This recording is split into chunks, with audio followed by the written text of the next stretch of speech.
What if everything you know about happiness is completely wrong? Most of us believe that success, wealth, and constant positivity will make us happy. But chasing happiness is actually making you miserable? In Mark Manson's counterintuitive bestseller, we discover why giving fewer fucks about the things that don't matter is the real secret to a meaningful life. The positivity trap. Look around and you'll notice our culture is obsessed with positive expectations. Social media feeds overflow with good vibes only mantras. Advertisements promise that the next purchase will finally make you happy. Self-help gurus insist that with enough positive thinking, you can manifest your dream life. The message is relentless. Be happier, healthier, richer, sexier, more productive, and do it all with a smile. But here's the uncomfortable truth. Constantly seeking positive experiences is itself a negative experience. The more you chase happiness as if it's something to be caught, the more you reinforce the belief that you don't currently have it. It's like telling yourself, I'll be happy when, over and over again, guaranteeing that happiness always remains one step ahead, just out of reach. Think about the conventional life advice we're bombarded with. Much of it subtly fixates on what you lack rather than what you have. You try to make more money because deep down you feel you don't have enough. You repeat affirmations about being beautiful or worthy because on some level you believe you're not. Each attempt to fix yourself reinforces the idea that you're broken to begin with. Imagine someone, let's call him Mike, who has become obsessed with self-improvement. His apartment is cluttered with self-help books. His phone is filled with productivity apps. His bathroom mirror is covered in positive affirmations. I am enough is written in elegant script, though he glances at it with increasing doubt each morning. Despite consuming endless content about happiness, Mike feels worse with each passing month. The gap between his current self and his idealized happy self keeps widening, and the pressure to close that gap becomes increasingly overwhelming. What Mike and many of us miss is that happiness isn't found through constant positivity, but through solving meaningful problems. This is the first revelation that can transform your approach to life. Problems never actually stop. They merely get exchanged or upgraded. The wealthy person no longer worries about paying rent, but now stresses about managing investments.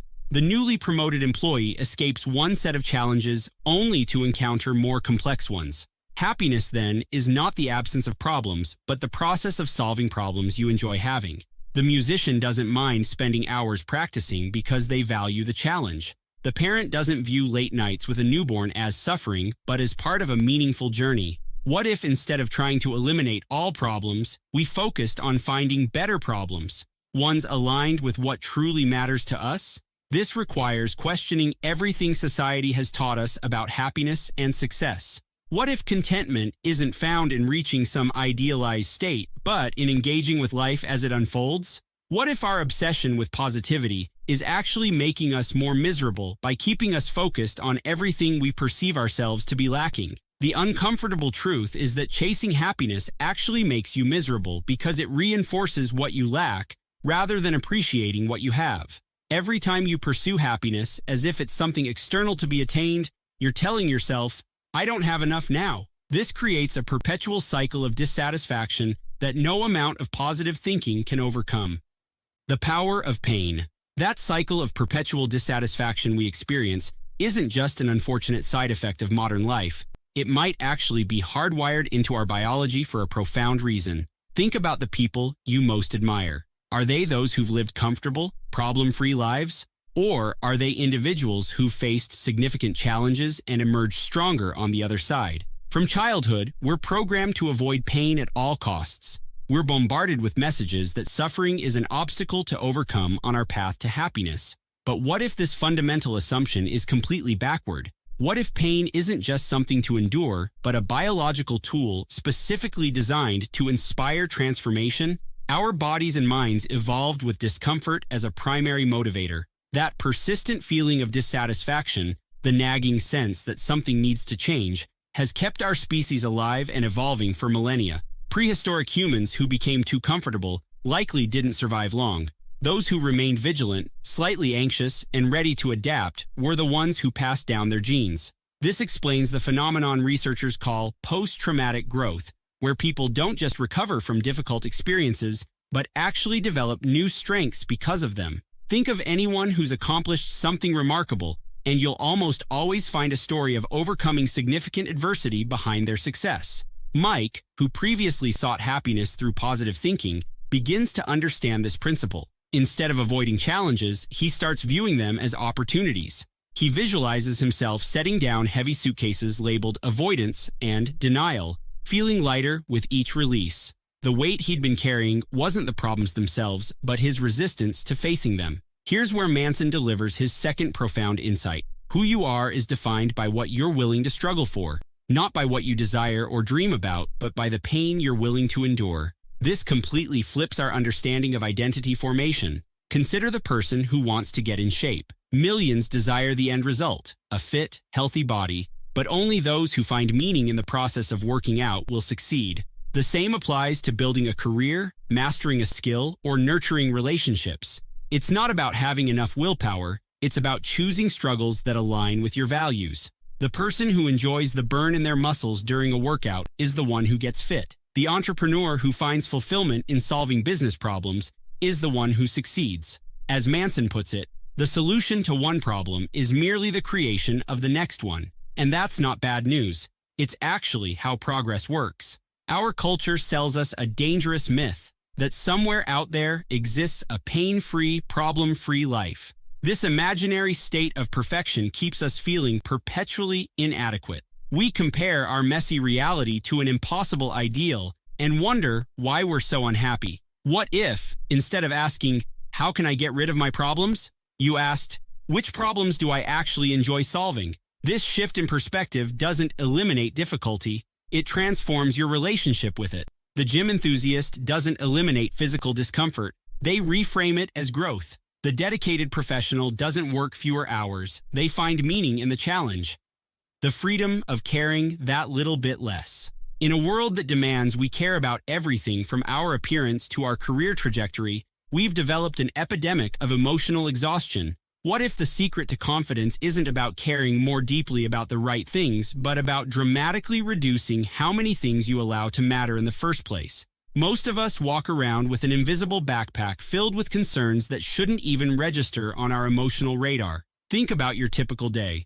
How many times do you worry about a stranger's opinion, obsess over the perfect Instagram caption, or stress about whether your career choices measure up to society's definition of success?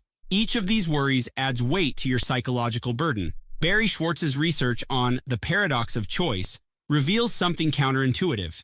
Having too many options actually makes us less satisfied with whatever we ultimately choose. When presented with countless possibilities, we experience anxiety during the decision-making process and regret afterward, constantly wondering if we made the right choice. The freedom of infinite options becomes a prison of second-guessing and diminished joy. Take Mike, our character from earlier. After years of spreading his emotional energy too thin, he begins an experiment. Every time he catches himself worrying about something, he asks a simple question. Will this matter in 5 years?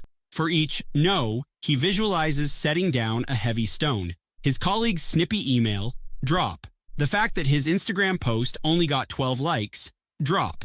His receding hairline that he can't control anyway, drop with a satisfying thud. With each discarded concern, Mike's shoulders literally straighten. He walks taller, speaks more confidently. The most surprising part? People respond to him differently, not because he's trying harder to impress them, but precisely because he's stopped trying altogether. This is the third revelation. Commitment to fewer choices leads to greater satisfaction than keeping infinite options open.